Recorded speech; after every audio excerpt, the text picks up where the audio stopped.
Galactic Conquest is a science fiction game in which to truly appreciate the game, both the players and the game master must give Galactic Conquest a great deal of imagination.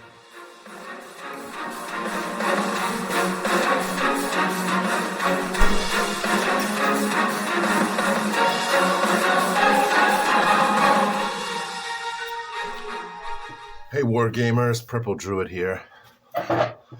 And today we are going to look over the newest acquisition, which is Galactic Conquest, Exploration and Conquest in the Far Reaches of the Galaxy by Adam L. Gruen from Fantasy Games Unlimited, Incorporated. Now, this is an old book. I grabbed this on eBay. I haven't opened it yet, so we're going to do this together. Is this what's going on here? Why is that? All right, well, we'll just cut it.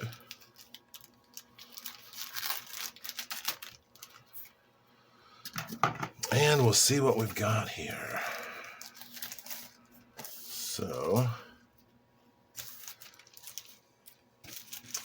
you don't want to keep this bag away from children. All right, so first of all, we have a combat results table. Now, this is pretty similar to ones we've seen before. 1 to 3, 1 to 2, 1 to 1, 2 to 1, 3 to 1, 4 to 1. With your various results, combat may not take place at odds less than 1 to 3.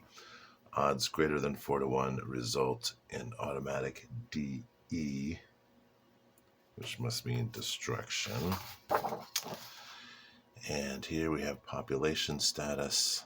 Again, I'm not sure what this means, but we'll figure that out. Political status. Hostile, neutral, neutral, friendly. This looks kind of familiar, doesn't it? Looks a little bit like our old friend, the reaction roll table from Dungeons and Dragons. So that's pretty cool. All right, let's see what we've got inside the book here.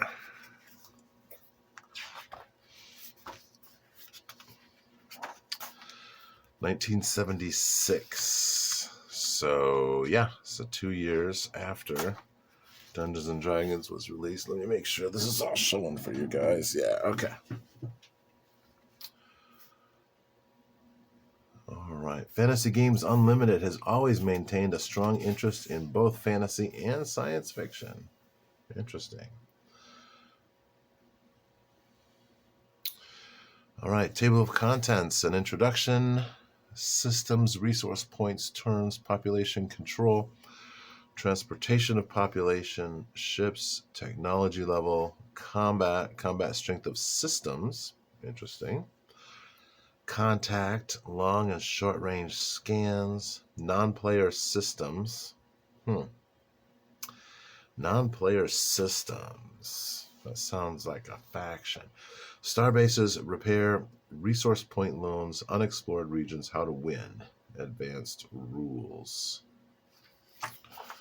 All right. Multiplayer game, best played with a game master, a non-player who oversees the moves of the players and adjudicates situations arising between players. Galactic Conquest is unusual because it has no board or pieces. Literally, the only requirements are time, players, a game master, graph paper, extra sheets of paper, a die, a writing utensil, and imagination. The object of this game is to conquer the entire galaxy. This is a long and difficult process, so players may want to set a time limit or extend the game into several periods of time. All of this will be discussed later. Galactic Conquest is a science fiction game in which to truly appreciate the game, both the players and the game master must give Galactic Conquest a great deal of imagination. The game master must create the galaxy before play begins. The galaxy is divided up into 36 sextants. Each sextant is represented by a single piece of graph paper, further divided up into 400 sectors, each being 1 square. Therefore, each sextant is made up of a 20 by 20 grid. The game master must number and letter the grid for easy identification of a sector. The game master must also label the sectants, the sheets of graph paper, letter or name or number. The identification system used by the designer is to label the systems by letter. Hence, the first system is capital A and the 36th system is a small j. And then we have a little grid that shows what the galaxy looks like. It should be obvious these sectants are adjoining. Sector A20 of sextant I is the next box to the left of A1 and sextant J. All right, systems are stars and their orbiting planets. When a game master designs a galaxy, he must place at least one system in every sextant. The average systems per sextant is about 10 to 15 systems. The game master may only put one system in each sector. Thus, a sextant may conceivably have 400 systems, though this is highly unlikely and not suggested. A system is useful to a player to agree dependent upon the type of system. For example, a system with many planets capable of producing raw materials is more useful than a system with few planets, which are dead and useless. To differentiate between these types of systems, Galactic Conquest uses the class method. So Class A has an abundance of raw materials and at least one planet capable of space technology. Class B, C, D, E. E has few planets, no life, and poor raw material capabilities. A suggested amount per sextant is 1 Class A, 1 or 2 Class B, and so on. A game master must be sure that each system is easily identifiable as one of the 5 classes of systems. Each system is capable of producing a certain amount of raw materials. And then we have a table for resource points for each system. So a type A can have 31 to 36, whereas a type E will have 2 to 12. Okay. And when a player controls a system, he receives those RPs as part of his income, getting resource points every turn. Each player must start at a Class A 36 RP system. This is the player's home system for the rest of the game.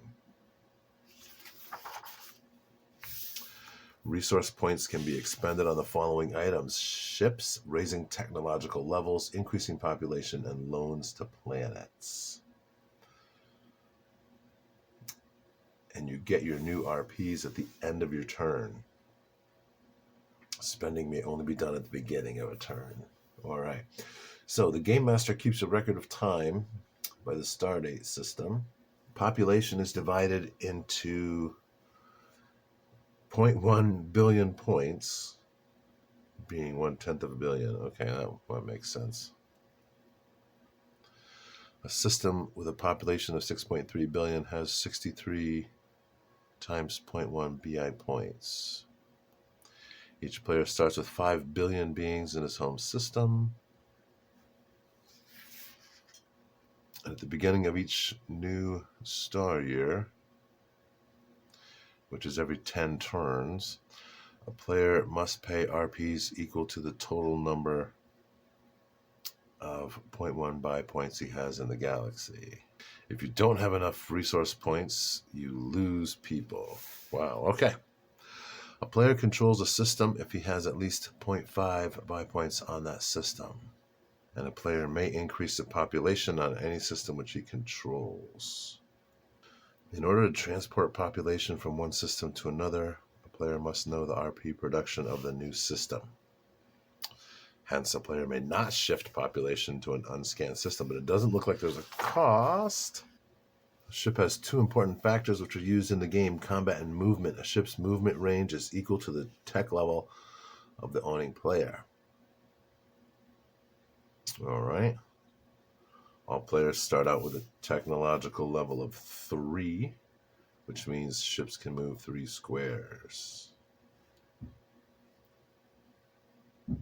Player A has a technology level of 5. He must 6 to obtain 6. All ships receive the benefits of their race's new technology immediately. The Game Master resolves all combat. Combat may take place only if 2 or more ships are in the same square at the end of all movement. The Game Master combines the combat strength of all attacking ships and then all defending ships and compares them on the table.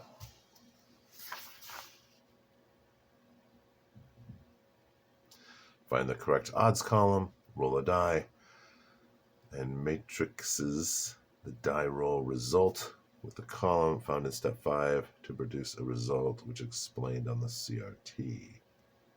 Okay, and here's our combat results table again. All right, contact. The Game Master informs 2 players that each has made contact with the other when a ship of any player does one of the following things: ends its movement within 2 squares of another player's ship or ships, or ends within 2 squares of another system, or ends its movement in the same square. Well, I guess that's obvious. You can do a long-range scan. A Game Master always tells a player what is within 4 squares of all his ships and systems. If a ship is in the same square as an uncontrolled system, that ship may short-range scan the system if it ends its movement in that square. Short-range scans take place after all movement, but before the Game Master resolves combat. When a ship short-range scans a system, the Game Master informs that player of the class, resource points, production capability, and life, if any, of that system. If a system is class A or B, then the Game Master must tell the player whether there is life, and if intelligent space technology, what is its status. If a ship scans a class A or class B system, the Game Master rules a 1 or 2, there is life capable of space technology on that system. And then you refer to the population status chart. Population status table, cross-index the die roll with the type of system to receive the population. The second die roll refers to the political status of that system. The post table is self-explanatory. So this is our reaction roll. You may build star bases. They cost 50 resource points. Ships which take half damage may repair themselves at a home system or star base. The cost of repair is equal to 1/2 the original cost of the ship rounded up. Rebuilding takes a full turn. Cannot move or have combat. All right, you can make loans. And the long-range scan is 4 squares. A player wins if there are no other players left in the galaxy, or if all players vote unanimously to end the game, either as a draw or in favor of a single player.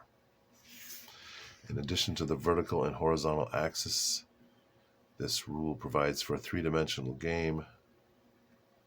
The lowest level is -120. The highest is 120. Interesting. So you can punch this up into 3 dimensions, which may be needlessly complicated because we have the Pythagorean's theorem. All right, maximum speeds. If a ship is of a certain class, you have a scout, a cutter, a frigate, a cruiser, a battle liner, and a dreadnought. Transport fleets. A fleet costs 5 resource points per fleet to build.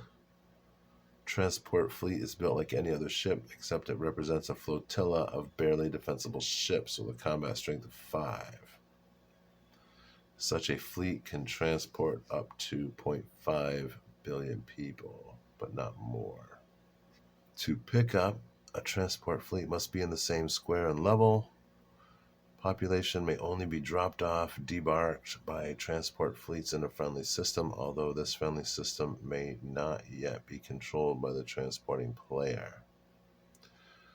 Placing 0.5 billion in an unpopulated system qualifies that system for control by the populating player. Embarking or debarking costs no movement points. The point cost of a transport fleet reflects the transport capacity and combat factor. So you can make smaller fleets. All right, so that's pretty simple. And it looks like it is more titles from Fantasy Games Unlimited. Royal Armies of the Hyborian Age by Lynn Carter and Scott Bizar. I think I have that. I think I've seen that somewhere. Well, we're going to track that down next. Anyway, this looks like an interesting game. It looks to be fairly uncomplicated, but definitely something that can be played by post, played on Discord. Everybody makes their own map. And yeah, this could be fun for a faction game. And of course, you could wrap this around a Traveler game. You could wrap this around, Star Frontiers, any of those, and have individual level adventures in the galaxy. So that sounds kind of fun. If you're interested in more information on this, drop me a line, and I'll be glad to answer any specific questions you might have. Thanks for watching. Have a great day, and keep on gaming.